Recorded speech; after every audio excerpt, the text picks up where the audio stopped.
Hey guys, it's Josh from the Dane and Josh Show. I'm so glad to be with you tonight. I'm excited to bring you episode 2 of our triple header tonight. Dane sends his love. He had to step away for the night. I'm covering a live event. That's okay. We always come back to softball. Softball has been kind of our first love, what got us going into this, the platform that we now use.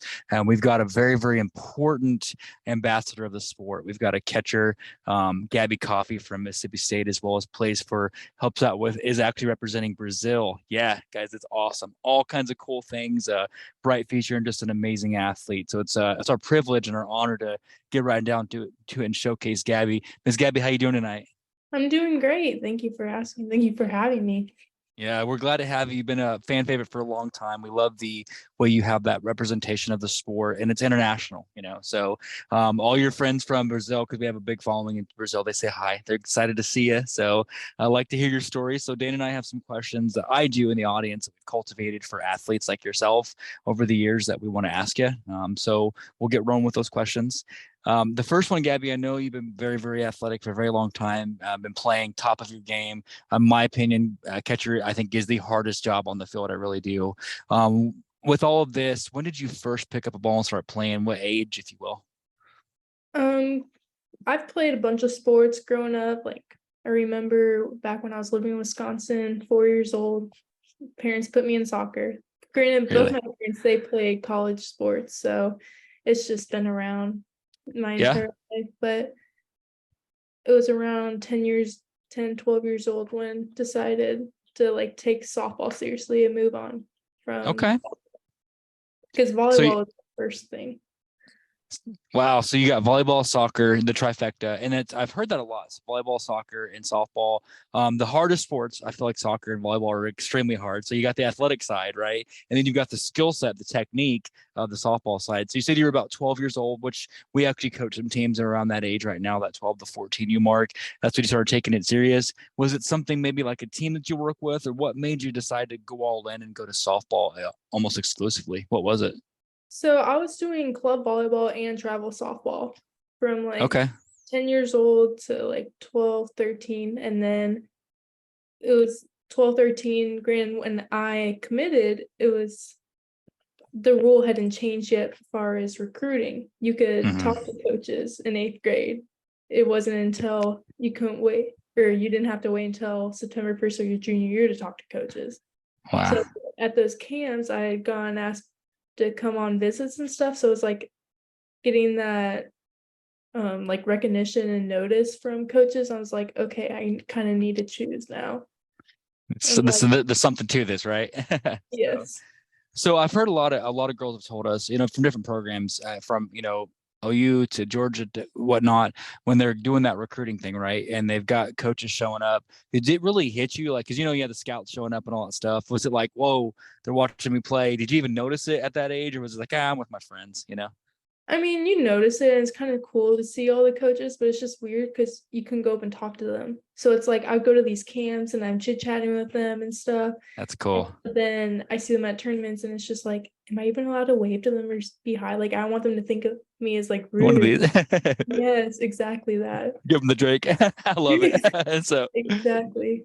I can't talk to you like, hey, you can over there, I'll sign autographs, but I won't talk. That's so cool. So yeah, the rule did change, and it's so with NIL and all those things. It's so like it's a business. You guys are athletes are looked at as business prospects, I feel like sometimes. And I'm like, man, I'm glad we're hoping to get back away from that. But I'm glad you were at that part where you could interact and work with the coaches like it should be all along. That's cool. So when you look at obviously doing it since you're very young, and then sticking with it, like you said, it was just a love for the game. Maybe just it drew you in over volleyball and softball. Just had to make a decision. Do you remember a game? Because I know our girls were like, man, we were at this tournament, and it clicked. That was the turning point of we just knew this was our sport. Did that happen for you, or is it just organically? No, I'm better at this, or you know what I mean? I think it's better. Like, I love both, but like knowing that like I was like doing well and Mm-hmm. I have a shot, because I've always wanted to play in college. Like I Okay. had my teams for I also played basketball growing up, so it's like I had my teams to watch for basketball, I had my teams to watch for volleyball and softball. So it's like Okay. knowing that some of the like schools were starting to show interest, I'm just like, okay, I'm gonna take this. This is my switch to flip. I love it. I love it. I'm also I love, so again, we love showcasing women's athletics and all that. And I love that you're showcasing Brazil.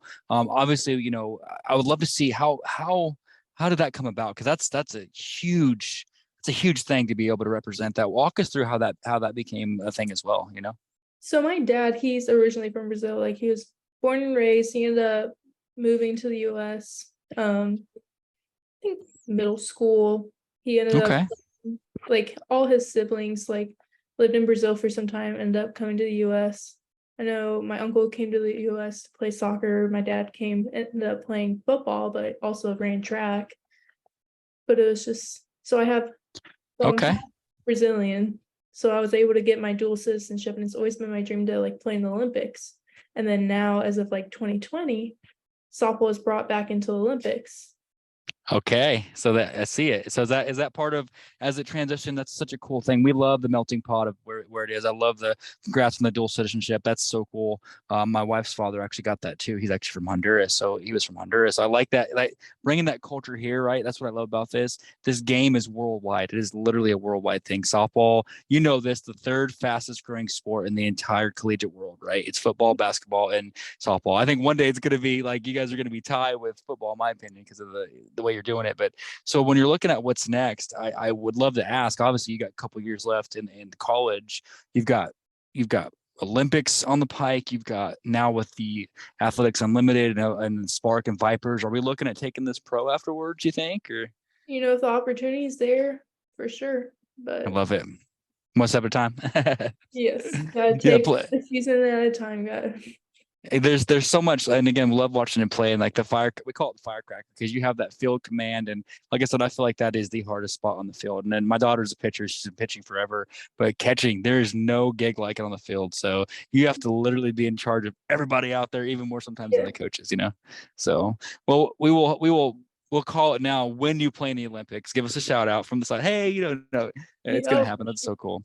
But yeah, but I definitely with NIL and Athletes Unlimited and all these things that are popping up, I think the sky's the limit, and we're so grateful to be able to interview athletes like yourself, where you're not on that cusp of it's the next chapter as it should be. All along from day one, we always felt like women's athletics should be on equal level and respect as men's, and now we're finally seeing that rise, right? Like if you watch literally what's crazy, the softball ratings this year for the World Series, and you compare them to March Madness, how close it was. Mhm. Finally, you know what I'm saying? So I love it that you guys are finally on that. Hey, we deserve the same respect. We're working our tails off just as hard. It's so cool to be you're a part of history. You're a part of that movement of softball being on the rise and a multinational athlete. I mean, just the sky's the limit. So Exactly. That's what's crazy is like even from my mom playing, like she was playing with a white softball when she was playing. Like she played in college, but she's playing up in Wisconsin with a white softball in the snow, and here I am playing with a yellow softball. It's like just yeah, something minor, just a difference. yeah. I love it. I love the story and the transition. So obviously what's next, we know that. So we transition into that, looking at influences and what you've done and what's next. So the next 12 months for you, camps, obviously with your team, Mississippi State. What's the next 12 months, looking like for you though? I mean, for right now this summer, it's continuing to grind, get ready for the next season. But when I'm not working out, I've been helping coach this 14U team. Look, that's local to my hometown. How's that going for patients? Is that giving you a little run for your money on the patient I side? mean, So at times, but at the same time, like 12U to 14U is good because you're not dealing with like the pressure of recruiting and how to handle all that, and you're still developing them. So it's like, I okay. mean, I've worked with this team for like 3 years now, so I'm really comfortable with the girls, but it's like now it's getting to the fun where they're a little more mature. It's not as much like babysitting as it was like 8U, but you're really just developing them and getting them ready to get recruited. So you're living it and teaching it, and that's what I've always said, Dan. And I feel like that's the pinnacle of an athlete and a coach. If you can coach it and teach it, that's awesome. So I love it. So Gabby, we have some questions. We do a little segment that we transition to every time. You're gonna love this. And we go all business for a lot of it, but this little piece we call it rapid fire. I told you intentionally I won't tell you about these questions. The only part is, and it's low hanging fruit, easy stuff, nothing that's too deep, but we have to kind of just pick your brain. Okay, so I had to give you one question based off the coolest last name in sports. I'm a coffee drinker myself. I love it. I love coffee. So I don't know if you do or not. So we're going to find out. Okay. So you have to, though. You're on the way to a tournament. Question number one for rapid fire. You're on the way to a tournament. Everybody's tired. We're up at 5 o'clock, road trip, right? Are we going to go for a iced coffee, or are we going for traditional, like dark roast? Iced coffee. Really? Okay. Thing is, my iced coffee, I add a little bit like protein drink in it. So it's like I get like the shot espresso, put over ice, protein drink. So are you a big fan of like Starbucks and stuff like that, or is that, Dunkin' or Scooter? Okay. Dunkin' I got when you. I'm in Texas, but Scooters when I go up north and see family. We're trying to get a sponsorship by Dutch Bros. I'm just saying, if you're listening tonight, Dutch Bros. Dutch Bros. Oh, Dutch Bros. Their coffee's good, but I like their Rebel. Okay. So that's question one. Next question, you got a day off, tournaments, you're kicking it. You guys are in town, going shopping, doing your thing. Are you going, okay, got the day off, maybe hitting, a chance to relax. Are we going shopping at the mall or catching a movie at like the theaters? I'd rather walk around at a mall. Okay. So I'm proud to say I'm 0 for 2. So because I bet on these. So I was thinking of, okay, so 0 for 2. So know what kind of coffee. We're taking the day, kind of kicking it, staying kind of somewhat active and all that. I'm a movie guy. I could sit through 10 movies in a row. That's just what I do. So I struggle with, like, I can watch a movie at home, but like going to the movie theater, I'm just like, Okay, next one, you're working out. You just left to work out. You're gearing up. You need some hype music. Are we reaching for Lil Wayne or Kevin Gates for warm-up music? Lil Wayne. Dang, I am 0 for 3. Okay, I did not. Because I'm a Kevin Gates fan. Okay, so 0 for 3. Last two. You're back into it. You're getting a chance to. This is a question we ask a lot of the upper athletes like yourself, whether it's a strikeout or not, hit or not. What's one pitcher that you want to hit off of? Like, this is the pitcher I want to hit off of. Like, are you talking like a specific? In college, like you're playing a game, you can hit off against one pitcher. Like I can hit a jack off this. I can hit a jack or like a home run off this one pitcher. Who do you want to hit off of? This one always throws people off because there's so many good pitchers, and I know with you being a catcher, your own team's great, but if you're like, okay, we're playing this one team, I want to hit off of this pitcher, who would it be? I wanted to hit off Montana Fouts when we played Bama this last season. Okay, gotcha. And we ask our kids that too, because even around the league here in Kansas, we'll say, hey, so and so's pitching, who do you want to take a hit off of? And it's just like that mental thing, right, of going against them. So yeah, that'd be cool. So last question, that's 4 or 5. And I actually had you pegged for Catherine Sandercock. That's what I thought you were going to say, but it's all good. So 0 for 4. Last question. So upcoming, you get a chance, got a day off from the road. Like I said, you're doing nothing, chilling. A lot of chill questions, right? And you get a chance to go to a concert. Are you going to go? It's very popular right now. You get a chance to go to this concert. Are you going to see Taylor Swift or AJR? Honestly, I don't know. I don't like Taylor Swift, and now I know who the other one is. Okay. I've never been to a concert. Okay, I gotcha. Okay. Taylor Swift, she speaks for herself for her style of music. It's pop and country. AJR is kind of like a techno pop type thing. So look them up sometime. They're pretty cool. So okay, so I'm 0 for 5 on those. So thank you, Gabby.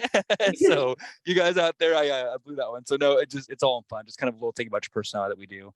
So as we transition to like the last segment, again, thank you for your time because we're grateful. There's a little segment that we do. It's called Open Mic, and this is really talking about your philosophies and your mantra, being at the top of your skill set, the top of your game. The sky's the limit, literally playing for a chance to play in the Olympics. You literally have reached that pinnacle and you're still growing.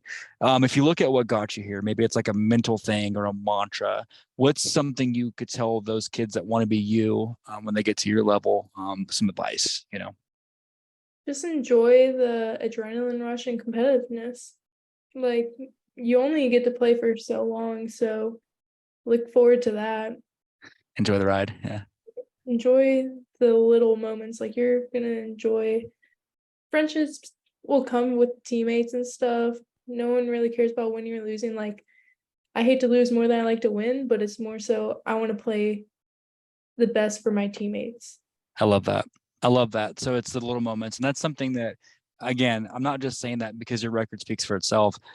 of all the big moments that you've had, it's neat that you talk about the little moments. I think that's cool, you know. So we tell our girls all the time, even at this level, no one's going to remember a 12U game, whether you win or lose it. They're not going to remember that, right? But I don't they even don't, remember what I don't remember what team I was playing for. right.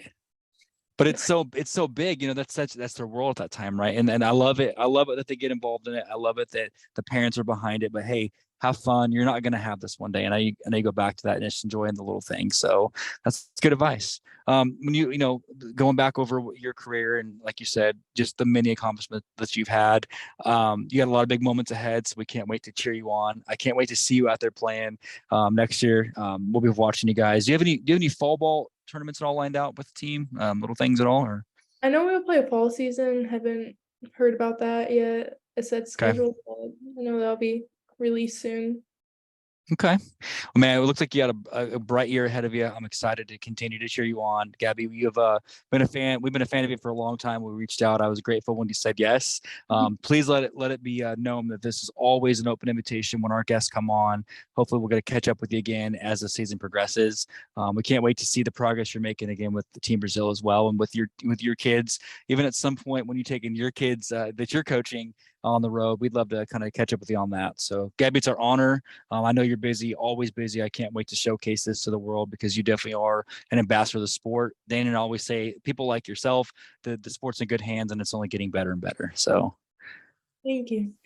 well, Gabby, we will give you some time back tonight. Thanks for hanging with us. We'll let you get out of here. Have a good night. We'll get this out to the world soon, and just tell everyone we said thank you, and we can't wait to catch up with you again soon. Okay. So Thank you for having me. of course, we'll be in touch. You have a good night. Thank you so much. You're welcome to drop off. So you guys, that's of course, Gabby Coffey, just a great human being. When we had the chance to really work with her, I'm telling you, she's as good as they come. Just stock awesome, you know, built in awesome, highly competitive, but also knows it's more than the competitive thing. So I love the way she really will give you a straight answer, but also care, take the time to listen. For being as young as she is, has a lot of wisdom. So what a great episode. We're glad to have her on. That's episode 2. Dan will be around for the third one as we showcase diary from the New York City Red Bulls. I'm going to cap the night off very strong. So on behalf of Dane and Josh, don't forget that we love you. And as always, thank you for listening.